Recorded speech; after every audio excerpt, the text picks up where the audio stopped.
George is a sweetheart. And I'm going to marry Carlos Sainz. Did you manage to slide one in with Yuki Tsunoda? Let's find out. Horrible phrase. How was it? Brilliant. Great city for a starter. Love Miami. Yes. And bar a 40-lap procession towards the end of the race for the McLarens. But the rest of it was brilliant, from sprint qualifying, sprint race itself, qualifying, and then the race. And, you know, virtual safety cars, overtakes left, right and centre, mad behaviour by Ferrari drivers. There's just so much. I loved it. I thought it was great. Did you enjoy it? Yeah, I mean, sort of the same, Yep. obviously less good. Enjoyed all of it, apart from, I guess, most of the race, which is fun. Well, if you take away the front two, the rest of the race, was pretty good. Yeah, right. But there's almost not a great deal to say about the front two. It's like, well, they're really good and their car's fast. Disappeared off in the distance. See you later. give 'em Enjoy away. yourself. Where did you watch the various bits? So I watched one session in the garage. Yeah. I watched two in hospitality. One for sprint qualifying. Unexpectedly sat just behind Lashed Yuki up? Tsunoda. No, that's Mr. Trick. Too professional. Yeah. Mr. Trick. Yeah. I sat behind Yuki Tsunoda for sprint qualifying, which is a surprise because he was out so quickly. Didn't say a single word, silent, looking furious. And I sat for qualifying itself, Did you also in tap hospitality. on the shoulder and just say, you Better okay? luck next time. Yeah. No. And sat by Jerry Horner initially because she was there as well. And then the race itself, I was in the engineering office, all plugged into all of that stuff. Oh, so you could hear all of that? Everything. Yeah, we'll do a bit more on that later, but that was fascinating. Now, I have got a small, not exactly a game for you, but a task. Okay. So people very much enjoyed, rightly, your interview with Christian Horner. It was fantastic. One of the bits they really latched onto was him talking about the fact that his daughter has a crush on I love Charles that. Leclerc, Yeah. which was fantastic. Also, he sounded quite old because he kept calling it her telephone. Brilliant. Two old farts chatting together. Yeah. Screensaver on her telephone. It's lovely. So I thought I would get you to play a variation of Snog, Marry, Avoid that I'm calling Snog, Marry, Send to IndyCar. So your three choices are Charles Leclerc, Yeah. Carlos Sainz, and George Russell. I want you to rush into this. Leclerc, Sainz, Russell. Snog, Marry, Send to IndyCar, which is obviously where drivers go. Oh, these are all to nice. die. They're all nice ones. Yeah, they are. Delicious. I've not made it easy for you. It's deliberate. I feel very bad, but I'm going to send Who's going to IndyCar? George Russell to IndyCar. Oh, George is a sweetheart. Partly because my wife's so fond of him, maybe. Maybe Oh, it's okay, maybe something that's- deep-rooted and unfair Okay, of me. that's bitter. Yeah. I think. See how you enjoy just I'm driving gonna around in circles. I'm gonna marry Carlos Sainz. Marrying Sainz. Yeah, I think so. And then obviously Pashing. Yeah. Passion with An unexpected start to the episode for me. I've got to be honest here. Yeah, but some nice imagery dancing around in my head now at Yeah. least. I think I'm off to IndyCar as well. Is that Matt with Charles Leclerc in the court? What's going on there? You never know what's going to happen at these Is that my Formula 1 challenge? soirees. Is that my challenge for my next race? I think you'd be well advised not to do that.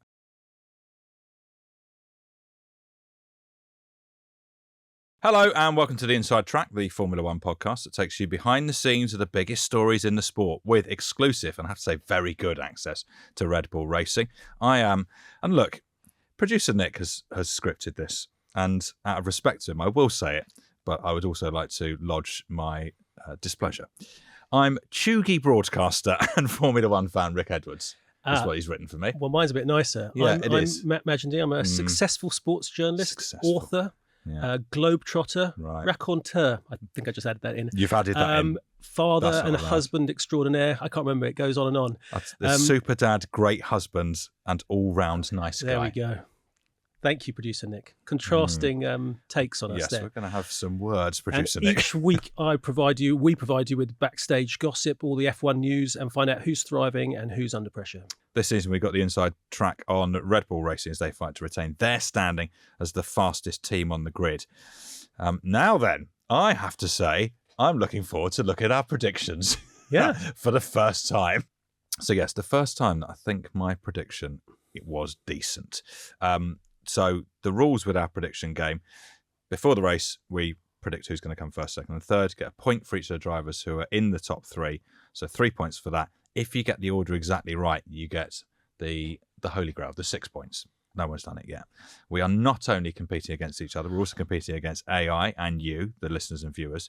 You can submit your predictions by checking out our Instagram stories. Just search @theinsidetrack_podcast, and we pick one prediction to represent the audience. First up, the AI. The AI said first Piastri, second Norris, third Verstappen. It's pretty good, but it only gets 2 points. Yeah. Audience prediction came from Jan Spiller. First Piastri, second Verstappen, third Leclerc. So 1 point for the audience. You went first Norris, second Verstappen, third Russell. So you get 2 points. I went, and I was very close to getting the hallowed 6. First Norris, second Piastri, third Russell. That's so incredible. I get 3. And also, nearly the 6-pointer. If Norris hadn't had that start, I reckon know. he looked the quicker for much of the weekend. So standings-wise, I get off the bottom spot, which is very exciting. The audience languishing on 10, me on 11, tied with AI on 11. You're still out ahead on 13. Okay. So absolutely delighted with that, actually. Yeah, I would be. So let's talk through the race in Miami then. Piastri just looks very assured. Even when Norris was putting pressure on, it felt like he had enough to just keep a cushion. Yep, just cool, calm, collected, all of that stuff. Just didn't look like making a mistake. Just got on with it. Did his job. And if I was Lando Norris, I think I'd be getting a bit worried, because even though it was quite a good race from him, but he probably had superior pace. I mean, you don't know if Piastri was holding back a little bit, but had he not had that start where he goes off wide when he's with Verstappen, then it could have been a different picture. I think he dropped down to 6th, didn't he? Yeah, he did. And trying to then race well. Yeah, very well. I think he'll come good, but yeah, I don't think that race will get in his head, because it wasn't that he was slower. He just had a mishap at the start. So, but when you're head to head with your teammate and they totally outdo you, that's when it starts getting in your head. I suppose the thing is, though, that Piastri is not having, after the first race. Yep. Piastri is not having. Well, that's what I said to you. I had it in my head. This would be mishap weekend. Yeah. That's why I didn't have him in my top 3. Yeah. And he was, didn't really put a foot wrong in that race, and doesn't look like he's going to. And I like how he sort of wait until you hear my predictions. Pushes Verstappen as well. Yeah. Like he's sort of as ruthless as him on track, and Verstappen knows that. I think he forced a snap error, didn't he, from Verstappen? He's just putting him slightly under pressure all the time. The Ferraris, they were slower than Williams. I mean, which maybe it says a lot about Ferrari, but it says a lot about Williams. I mean, another terrific weekend for them. Brilliant. And it makes you start to think, are they turning attention to 2026 too soon? Because they've made it very clear that's what they're going to do. If the upgrades aren't going to come in, where we're going to see them go down. But I mean, it was great. They were properly wheel-to-wheel racing with the Ferraris. Yeah. I loved it. 2 of the most likeable drivers in Albon and Sainz. Everyone loves them, and great to see the Williams name back up there. I know. Yeah. Will you come to the Congratulations. Well, I think I'm the best man. And I've also ordained myself, so I'm doing the whole lot. Lewis Hamilton, he is not a happy man. Well, his argument for all those bits down the race radio was the fire in his belly and how determined he is to win. But I mean, it was very entertaining hearing all that. I mean, you buy that, yes, of course. But so listening to Lewis Hamilton on the radio saying not good teamwork, you just imagine that everyone back in their garage being thanks. Cool, we're trying our best here. Have a tea break while you're at it, when they were like, we're just going to check. It was quite good. And then the best one was, shall I let science through as well? I mean, who am I? Comedy genius from him. I thought it got funnier and funnier. Yeah. It was sort of ridiculous seeing them overtaking, and the 2 Ferraris at different points. They were quicker than each other. It was just it just seemed a bit of a mess, didn't it? Well, I think Lewis did think that he was quicker than but then at another Charles, point, Charles was then quicker. Yeah, but then opened basically no gap at all. Yeah. Yeah. So I don't know. That's a chastening weekend, I thought, for the team. We've not really spoken about Verstappen, who finished fourth after a really good qualifying. Sort of valiant effort to try and hold off Piastri, and to a lesser extent Norris, because I think by that point he sort of knew that it was inevitable, but he tried for a bit, didn't he? He tried for a bit, but it felt like he was just like, oh, go on. Yeah, when he did go past, it was like, I'll see you later. Yeah. So I imagine, and then it was the virtual safety car that meant that George Russell got ahead of him. Mm-hmm. So I think he'll probably be a bit disappointed not to have been on the podium, but third, basically out of his hands. Like he didn't make any mistakes. The team didn't make any mistakes. So it'll be frustrating, but I would have thought he'll move on pretty quickly. Yeah. The concern will be that there was a period in that race where McLaren were a second lap quicker, like for a sustained period over them and everyone else in the field, and that will be slightly alarming. Much. Yeah. And also he's just become a dad. Yes. So he's probably got other things on his mind. Yeah. To be honest. So he was a late arrival for the weekend. Very coolly rocked up, as though everyone seemed to admire how chilled he seemed with the whole thing. But I think he would have liked to have a win to mark the occasion. But I'm sure those will be coming soon enough. I don't know how you can go from sort of the delivery room to something like that. So sort of, it's interesting, different mentalities. I remember I used to speak to Jenson Button quite a lot, and he said how he didn't think he could become a parent until he left Formula One. He felt it would remove that little extra percent of pushing yourself and the risk taking, and different characters. And with Verstappen, you didn't see that at all. He very much shut off the parent into the racer, just a different mentality. I was interested whether it would impact him at all, but certainly not. Antonelli, obviously amazing to get on the sprint pole. So amazing that producer Nick's wife, who is pregnant, cried. Oh, that's so nice. Yeah, it is. He has that effect on people. Yeah, well, I think it's probably the hormones actually, but still. But also, it's probably a little bit of mothering as well, because that's so nice. Yeah. Oh, she's getting prepared well then. Yeah, I mean, I don't want to speak for producer Nick's wife, but that's what I'm guessing it was. A combination of the two. I did not see the Lego race. I just saw loads of people sent me clips. I was like, well, this is amazing and also completely insane. Yeah, so I was speaking to someone filming before, and when they did a dummy run, a couple of the cars failed. So I was thinking, oh God, this could be calamitous. But the only calamity was these idiots being let loose in these cars. They were made of 400,000 bricks each and took so long to make. And, it was one driver in the front, teammate in the back, and as Formula One drivers do, even though they were going at 20 kilometers an hour, proceeded to rub wheels with each other and crash into each other. And I believe the cleanup operation of Lego took quite a while. Verstappen says, I think they're going to have to clean up that track properly. Can you imagine if Carl got derailed by a bit of Lego in the race? But I couldn't stop watching that Lego race. I thought it was fantastic. Yeah. So fun. And just seeing, they're like big kids, how much they enjoyed doing it, all the drivers. And the fact that they, as you said, they can't help themselves but race. Yeah. They literally can't. There's a great moment where they're all cutting the corner, but Verstappen takes the corner perfectly. Everyone else has cut across it, and he's like, no, I'm going to do it correctly. As always. Consummate professional. But then also complaining the cars were too slow. And then quite a lot of movement at Alpine. Yeah. So the Jack Doohan departure was expected. There was all chat has been building up to this. The deal seemed to be that he had this number of races and he was off, and they didn't say it implicitly, but it seemed like that was going to be the change. Yeah. And so Franco Colapinto's come in, I think, for 5 races initially, but will that change again? I don't know. What I hadn't seen was Oliver Oakes leaving as team principal and essentially being that position being filled by Flavio Briatore. So it's quite a big weekend of change. There was maybe a few whispers because Oakes. Long, has he? Say again? No, he hasn't. No. No. But normally team principals do a presser. Media can gather after the race, and all of them did them. But Oliver Oakes' one was cancelled, so maybe.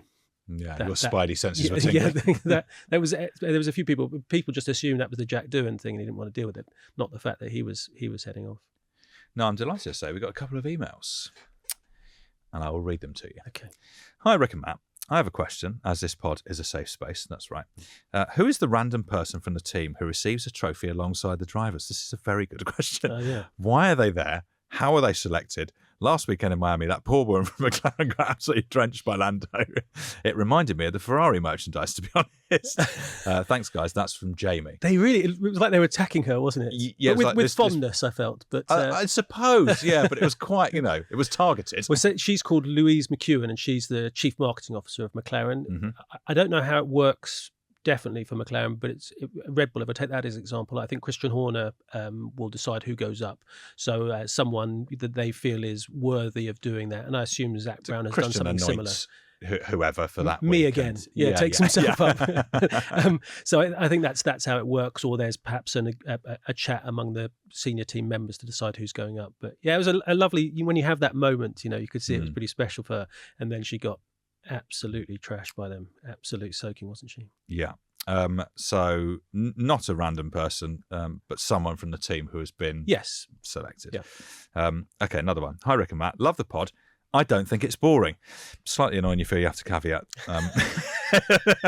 But yeah, thank you.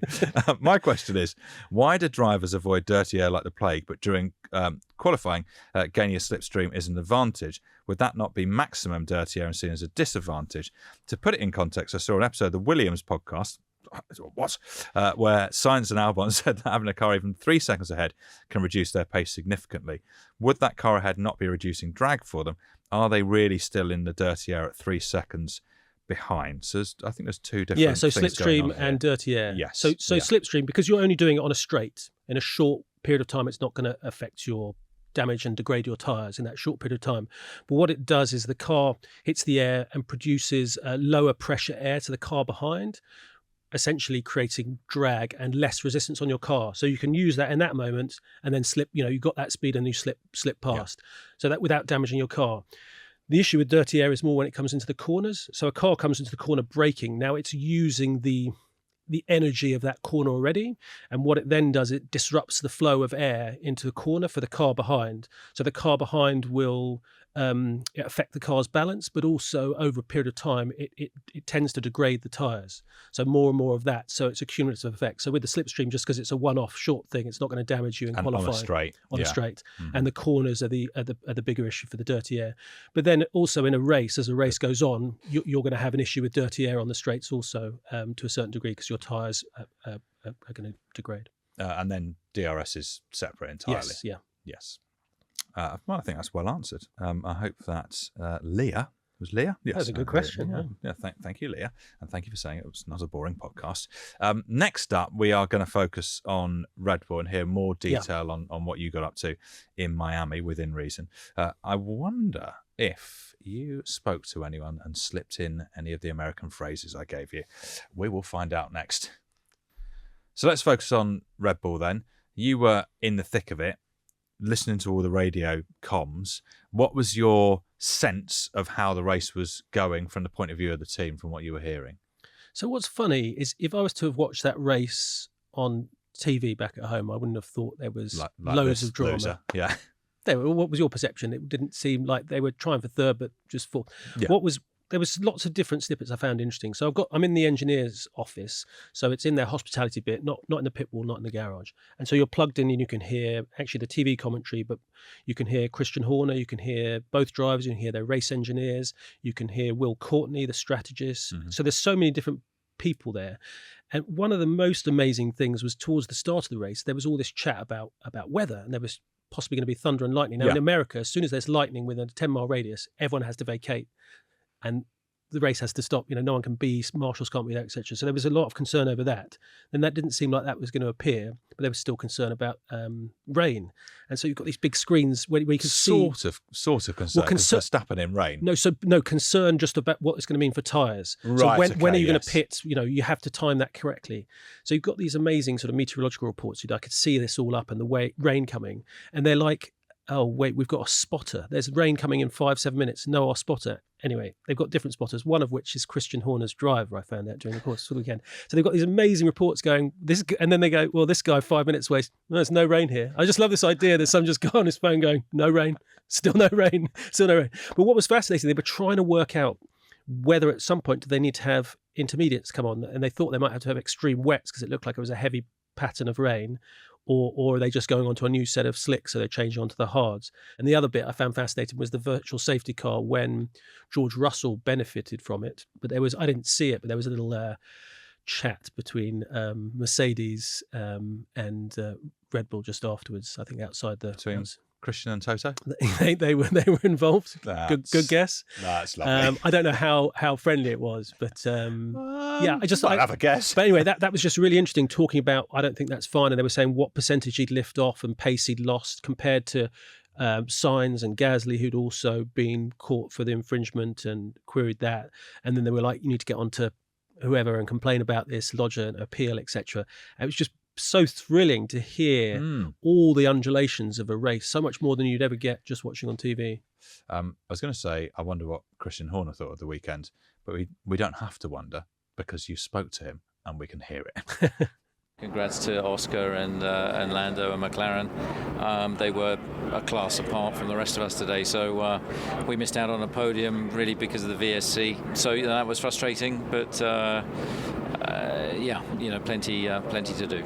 You're of the belief, though, that Max deserved that podium. I was listening to the race radio, and George, well, you explain in your own words. He doesn't. Yeah, I mean, Max pointed out in the car, and when we look at the data, the regulations are quite clear that there has to be a reduction in speed, not a lift, but a reduction in speed. And from what we can see on the GPS, the car keeps accelerating, just not at the same rate. We've obviously protested it because there is a podium at stake, and it's as much for clarity as anything else that the regulations say one thing, and we just want to make sure that we have absolute clarity on that. So you're hopeful that could be a promotion to a podium, or that's... Theoretically, to the letter of the regulation, the law, as it were, would be, it says there has to be a reduction in speed. There is no reduction in that speed as on the GPS trace that we can see. So there is a minuscule lift, but the car keeps accelerating, just not at the same rate.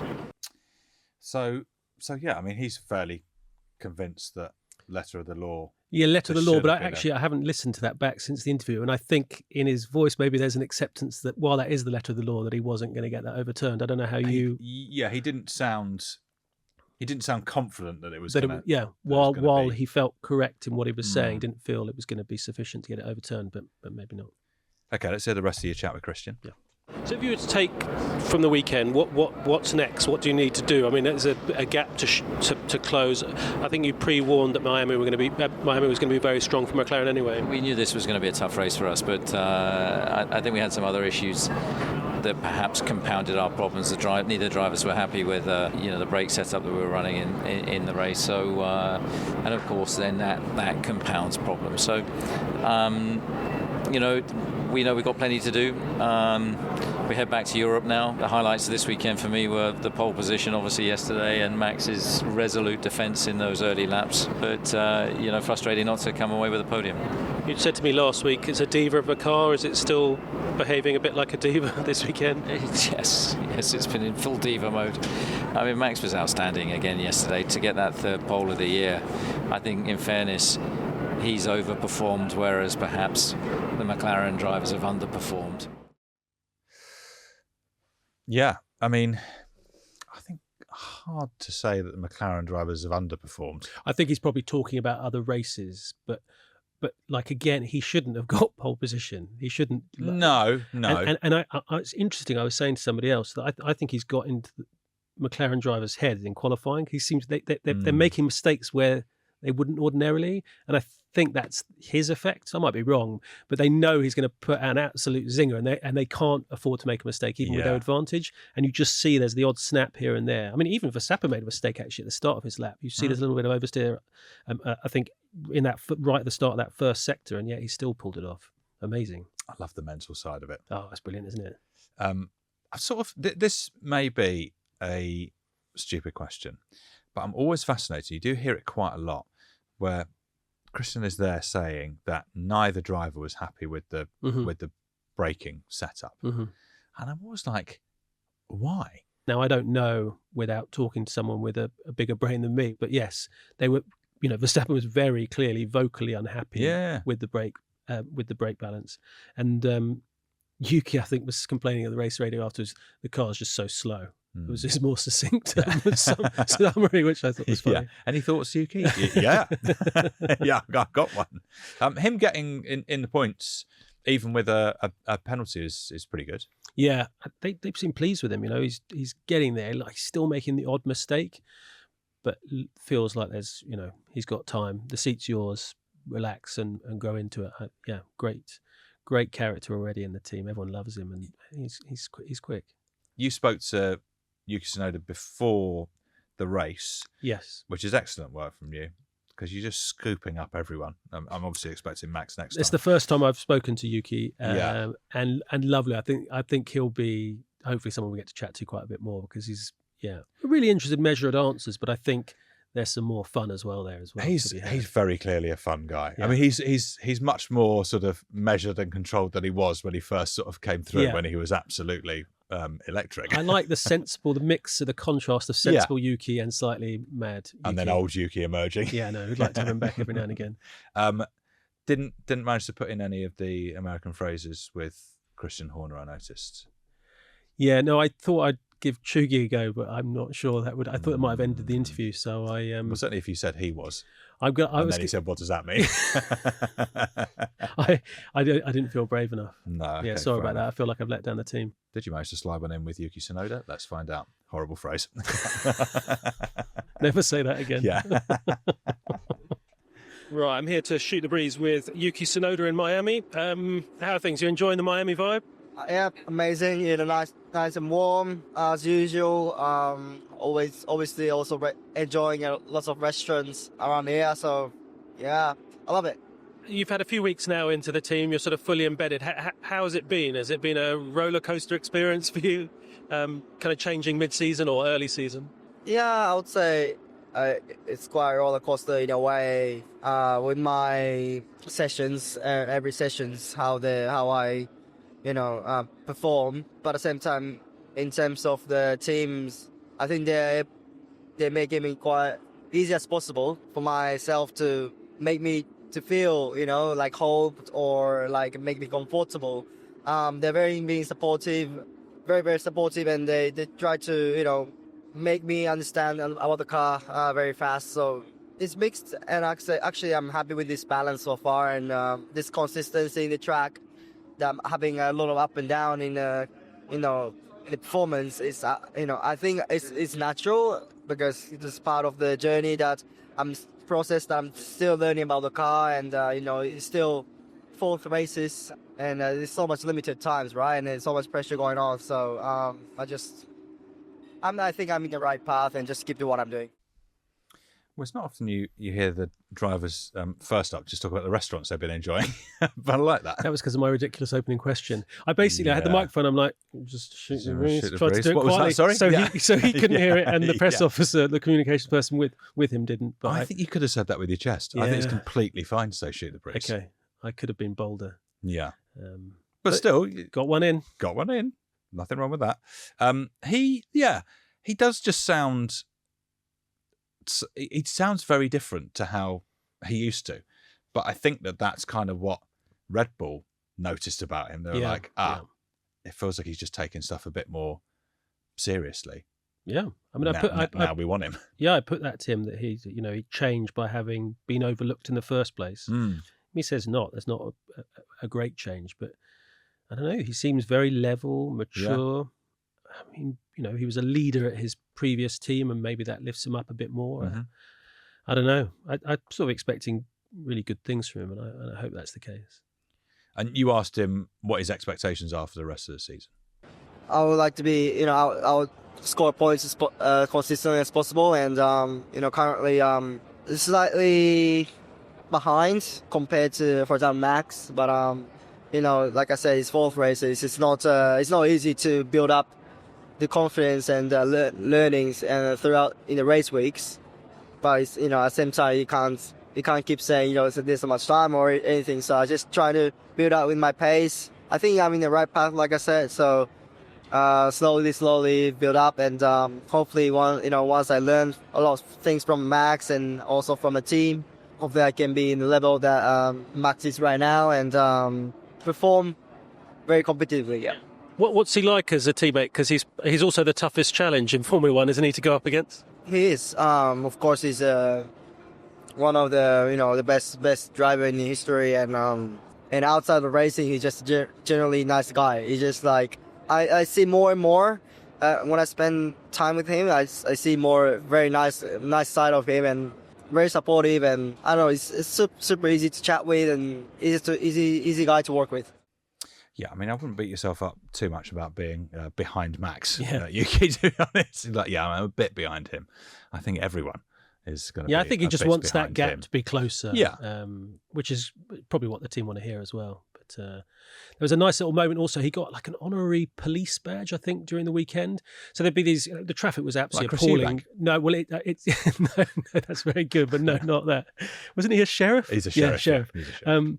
The traffic was so bad trying to get out of the circuit each day just because of how the roads are set up. But there'd be these police cavalcades of drivers and team bosses coming through, quite often the drivers driving their own car. And he got an honorary police badge for being the best one at driving through the chaos and presented to him by the police, I think, on the final day. Yeah, lovely touch.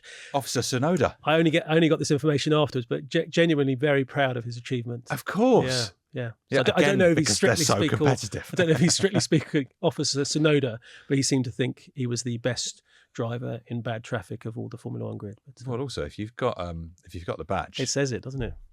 I think you can't argue with that. So there we go.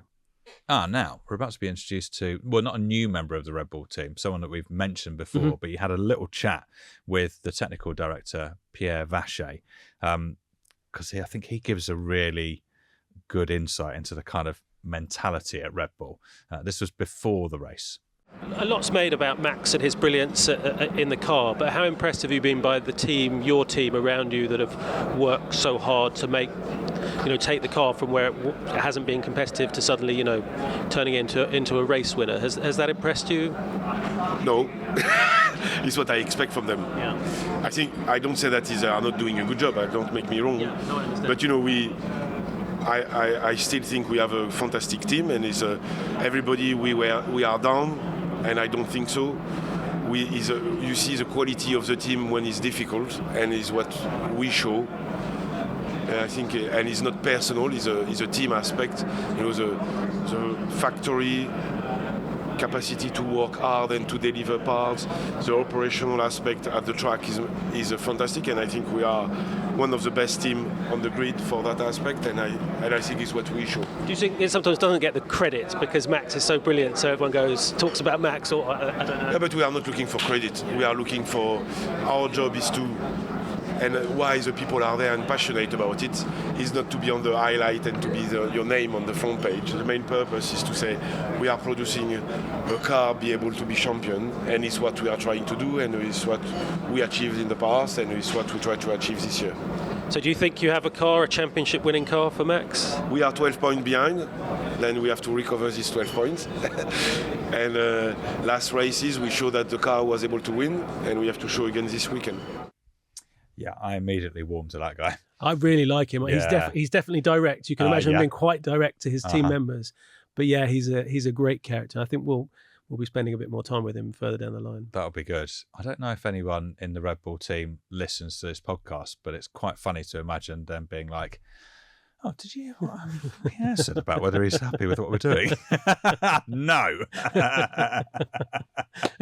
He's brilliant. I think there's a little chuckle as well from him as well. Yeah. Okay, so before we look ahead to the next race in the calendar, anything else you want to impart about your Miami trip? Yeah, so this is. I'm already quite jealous. This is about being embedded within the Red Bull team. But what they did a different thing for me this time. They invited me to a couple of evenings. One was actually for RBs, and they unveiled their livery at a beach club for the team, and Liam Lawson and Isaac Hadjar cover off that. So that was interesting. Then the following night there was an evening hosted by Sports Illustrated in partnership with Red Bull. Yeah. Jamie Salter, I think, is the name of the chap who owns Sports Illustrated. He also weirdly owns David Beckham and Elvis Presley. I'm not really sure how that's possible, but a very wealthy man. This event would cost you a pretty penny. Yeah, no, that's why I was thinking this guy's worth quite a lot of money. I kept on looking up all these people I met that are worth billions. Anyway, I got invited to that, but I thought I'd go back to my hotel to change in time. But as I said previously, the traffic was so bad, I didn't manage to do that. So I went straight there, and I turned up in my daily attire. I think it was Miami Cocktail Chic was the dress code, and I turned up looking like a tramp, but definitely less well dressed, to the point that when I arrived, I had my bag and my rucksack. The guy at the door just looked me up and down dismissively, and I said, "Oh, so this is where I can put my bag?" And he said, "This is the last one." So it wasn't like a warm opening. And then you walk into the place, and it was weird. It was a lot of very wealthy men who'd sort of had their faces stretched. Yeah, I know those guys. With much younger ladies on their arm. It was a bizarre evening of the classic Formula One crowd. Yeah, I chatted to the CEO of Hugo Boss, I think it was. Lots of sort of weird people. But he must have been loving your club. He was very impressed, very understated. I like it. You'll see a new line coming anyway in the spring. But could you just talk me through exactly what you were wearing? I just had like a polo shirt on and trousers. That was it. Oh, trousers. Okay, I was worried that you were shorts and flip flops. I didn't have flip flops. It wasn't awful, but compared to everyone else, and the pins weren't out. But no, they weren't. Okay. So that was safe. All right. What was very weird though, then suddenly Sierra turns up, the singer, and her husband is Russell Wilson, the NFL quarterback. Yeah. And she's in like this racing suit, sort of zipped down pretty low with CC across it. They have a slightly weird, slightly raunchy announcement to everyone, and then they play her video, and the whole party stops. They play this quite raunchy, excessive video, which he was enjoying way too much, as she then sang at the screen. And I'm sitting with someone else. And actually, I was with Peter Bear from RB Team and chatting to him and his wife. And I was just open-mouthed at this quite extraordinary event. But it was just... Drooling? No, just like, wow, what is happening? Like, what is going on? Well, I think there's quite a lot of that in the sort of Formula One I think there is. Particularly in America. Journalists don't get invited to those sort of things. No, so no. I get the sense with my less smart attire, maybe I won't be invited again, but it was nice for a one-off if that proves to be the case. Yeah, and I imagine everyone else is just like, yeah, this is the kind of thing that happens at the events that we go to. It seemed pretty normal for everyone else. Yeah, they seem to be quite happy. So yeah, next race on the Formula One calendar, 18th of May in Imola, home of Ferrari. So we've got a break in the race schedule, which means that you'll be here with another deep dive episode. And there's going to be a bit of twin action. Yes. Yeah. So chatting to two sets of twins. There's at the racetrack, there's the Calla brothers. Now, one is a mechanic for Max Verstappen, the other a mechanic for Yuki Tsunoda. So they're sitting down and chatting to be at the factory, a rare bit back at the factory between races. And also the Lawson twins, who are design engineers in the office. So looking forward to, it's quite novel to have two sets of twins at a team, but both, working at a very high end in their respective fields. So Imola, what sort of circuit is it? As in, who will it favour, do you imagine? I think there's only one team it favours at the moment, isn't it? Because McLaren just have that extra pace. But I think what will be, it varies from race to race, but overtaking is not always great there. No. So qualifying will be integral. So if Verstappen, for example, has another one of his flyers, that'll be interesting. Will the McLaren pace have dropped down? Will the upgrades that Red Bull bring help them a bit more? I don't know. So yeah, it feels like it might be Max trying to get the better of them in qualifying and seeing how long he can hold on. But you would think, if you're nearly a second a lap quicker at one race, that's not going to drop off in 2 weeks' time. It's track to track specifications and difference. There'll be that, but you would think they'd be ahead of the rest. Okay, so I have, from producer Nick, a few Italian expressions with Imola coming up. And this time you're in the hot seat to try and guess them / embarrass yourself. Are you feeling confident? I'm not going to. Yes, I'm going to give you them in English. I'm not going to Imola, I'm going to give you them in English. Yes. Makes life a little bit easier. Yes. So I don't think I'm going to be dropping them into conversation, just sort of around Cheshire. Just so you know. I think you might. Unless I like it. I think you might. You might like this one. You're like parsley. Like parsley. Now,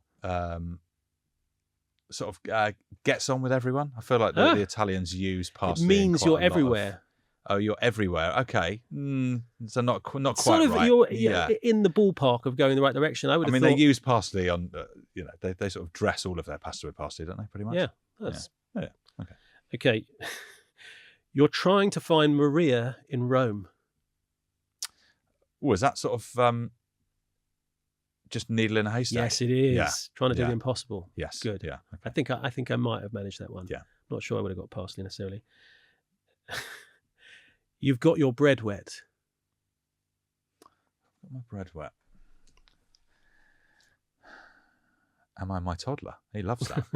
No, not that.